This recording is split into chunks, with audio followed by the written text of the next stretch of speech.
So ngayon po nagkaroon kayo ng investigasyon. Meron po bang lumabas na sa inyong investigasyon na nadawit na higher DPWH officials or even a legislator na proponent po ng mga flood control project? Ayun na! Ang DPWH magaling umiwas yan. Yung unang araw na hearing namin, malinaw na ang supervision ng mga project na ito ay mula sa DPWH.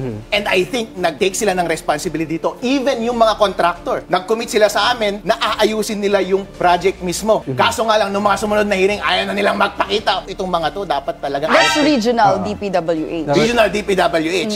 Pero maliwanag, nag-report na rin mismo ang aming LGU, Engineering Office, na ang may kasalanan ay yung mga contractor at may kasalanan din pati ang DPWH. Ngayon, tanong, yung mga project na yun, sino ang may project? Ang may project niyan, DPWH, formally. Pero kapag tinatanong mo, project ni Congressman, project ni ganito, project ni ganyan, tinanong ko nga yung isang contractor dun Sir, alam naman natin, napapanood natin yung Senate ngayon, may mga kickback ang matataas na opisyalis ng DPWH. May mga kickback ang mga congressman. Sabi niya, Sir, naririnig ko yan at sana magbago na nga.